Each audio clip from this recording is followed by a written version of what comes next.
निश्चित रूप से 2014 से प्रधानमंत्री नरेंद्र मोदी जी इस देश के शासन में हैं, इस देश की सरकार चला रहे हैं। प्रधानमंत्री ने जो वायदा किया था, एक भी वायदा उन्होंने पूरा नहीं किया। जनता में असंतोष है और जो उन्होंने कहा है कि हमने बिहार जीता है, निश्चित रूप से हरियाणा में वोटों की चोरी हुई। चुनाव आयोग के खिलाफ आप न्यायपालिका में नहीं जा सकते हैं। और इतना ही नहीं, जो चुनाव आयोग होगा जब तक जिंदा है उसके खिलाफ आप न्यायपालिका में मुकदमा नहीं कर सकते। मैंने देखा है, जमीनी स्तर पर देखा है कि वहाँ वोट चोरी हुई है, इसीलिए बिहार में वोट चोरी के विरुद्ध आंदोलन भी हो रहा है। नमस्कार, मैं शुभम चौबे और आप देख रहे हैं सौगंध टीवी। आखिरकार 10वीं बार नीतीश कुमार ने बिहार के मुख्यमंत्री होने की शपथ ले ली है, एक नया कीर्तिमान स्थापित किया है और ये बताया है कि एनडीए जिस तरीके से बोल रही थी कि अब की बार जो सबसे बेस्ट परफॉर्मेंस होने वाली है उस तरीके की होने वाली है। पर कहीं ना कहीं सवालात खड़े हो रहे हैं, जो मंत्रियों के आंकड़े निकल के सामने आ रहे हैं, जो विनिंग परसेंटेज है, जो वोट की काउंटिंग है, कहीं ना कहीं सिमिलर नजर आ रही है। तो विपक्ष से सवाल खड़े कर रहा है और जो कि लाजिम है कि कहीं ना कहीं वोट चोरी का मुद्दा जैसा राहुल गांधी, तेजस्वी यादव और तमाम इंडिया गठबंधन के लोग लगाते आ रहे थे, कहीं ना कहीं उसमें दम है। तमाम विषयों पर बातचीत करेंगे। सर, कैसे देखेंगे ये वाकई में वोट चोरी? क्योंकि प्रधानमंत्री तो कह रहे हैं दिलों की चोरी की है, इस वजह से जनता ने फलस्वरूप ये सीटें जितवाई। निश्चित रूप से 2014 से प्रधानमंत्री नरेंद्र मोदी जी इस देश के शासन में हैं, इस देश की सरकार चला रहे हैं। लेकिन आपको बताऊं, उन्होंने झूठ की बुनियाद पर सरकार बनाई।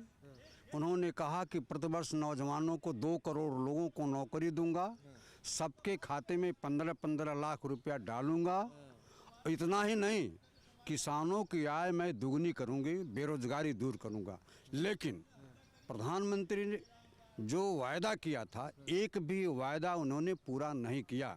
इसलिए पूरे देश की जनता, इनके प्रति जनता में असंतोष है और जो उन्होंने कहा है कि हमने बिहार जीता है, निश्चित रूप से हरियाणा में वोटों की चोरी हुई। आपने देखा होगा, प्रबुद्ध वर्ग के लोग हैं, विदेश की एक एजेंट महिला की 15-15 जगह फोटो पर वोट लिया गया। क्या चुनाव आयोग ने इसकी जांच कराई? राहुल गांधी ने जो कदम उठाया है, वोट चोरी का मुद्दा उठाया है, वह निश्चित रूप से 100% और लोकतंत्र के हित में है। और यह सरकार चुनाव आयोग को मिलाकर के लोकतंत्र रूपी द्रौपदी का चीरहरण कर रहा है।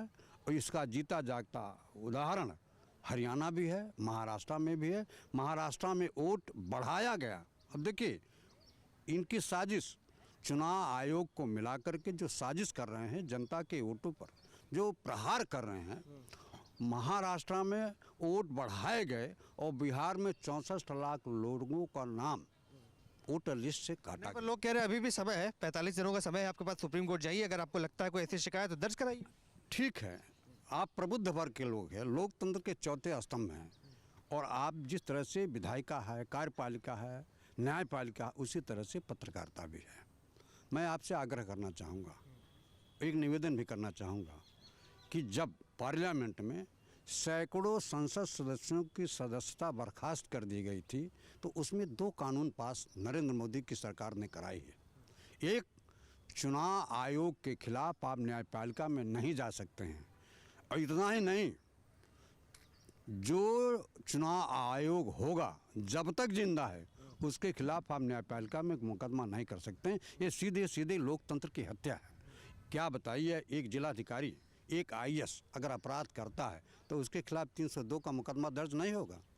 निश्चित रूप से होगा। यदि उस आईएएस के खिलाफ कानून सही है तो जो मुख्य चुनाव आयुक्त ज्ञानेश कुमार हैं, उनके खिलाफ मुकदमा क्यों नहीं दर्ज हो सकता है? लेकिन कानून कहता है, कानून में जो संसद में संशोधन कर दिया गया, उसमें निश्चित रूप से, इसीलिए न्यायपालिका में विपक्ष नहीं जा रहा। लेकिन वोट चोरी के मामले में जो बिहार में वोट चोरी हुई है, मैंने दरभंगा की मीटिंग को देखा है, मैंने वैशाली की मीटिंग को देखा है, मैंने